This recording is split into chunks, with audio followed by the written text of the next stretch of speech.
I must step down as your speaker. Canada की संसद के स्पीकर ने इस्तीफा दिया।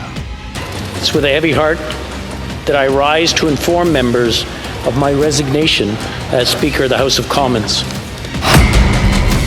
क्या ट्रूडो के इस्तीफे की बारी आने वाली है?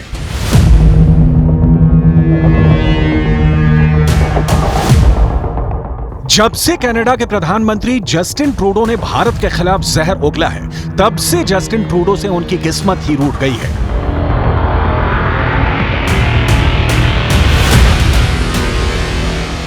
रोज नए नए आरोपों से ट्रूडो की हालत इस तरह खराब हो रही है कि उनको दुनिया में दोस्त ढूंढे नहीं मिल रहे हैं।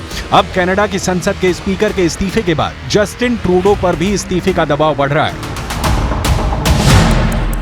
इस वक्त अगर देखा जाए तो कनाडा के प्रधानमंत्री जस्टिन ट्रूडो को 3 देशों ने सीधे टारगेट पर ले लिया है। पहला भारत, क्योंकि बिना सबूत के झूठे आरोप लगाए गए। दूसरा इजराइल, क्योंकि कनाडा की संसद में हिटलर के सैनिक को सम्मानित किया गया। तीसरा पोलैंड, जिसने हिटलर के सैनिक का प्रत्यर्पण मांग लिया है।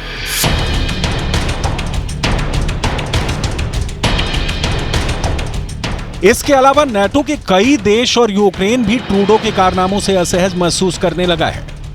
अपने खालिस्तानी प्रेम के चलते जस्टिन ट्रूडो भारत के निशाने पर आ गए हैं। लेकिन जस्टिन ट्रूडो इजरायल के निशाने पर इसलिए आ गए हैं क्योंकि संसद में उनके रहते हुए हिटलर के सैनिक को स्टैंडिंग ओवेशन मिला है, यानी संसद के अंदर खड़े होकर हिटलर के उस सैनिक के लिए तालियां बजाई गईं।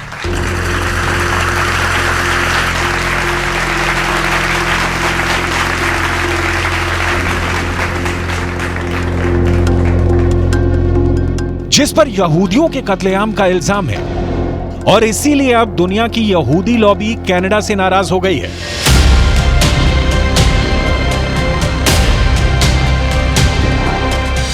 फाइनल सॉल्यूशन, द होलोकास्ट या यहूदियों का नरसंहार। यह एक ऐसी घटना है जिसके लिए इजरायल की खुफिया एजेंसी कभी भी यहूदियों के दुश्मनों को माफ नहीं करती है, और इसीलिए कनाडा के अंदर भी इस घटना के बाद बेचैनी बहुत बढ़ गई है।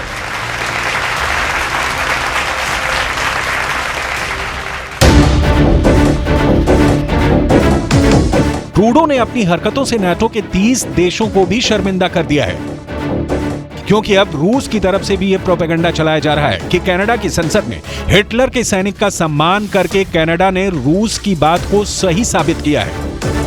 पुतिन पहले से ही यह कह रहे हैं कि दूसरे विश्व युद्ध की तरह इस बार भी यूक्रेन की जमीन का इस्तेमाल करके हिटलर की नाजी विचारधारा के नियो नाजी लोगों ने ही रूस पर हमला किया है।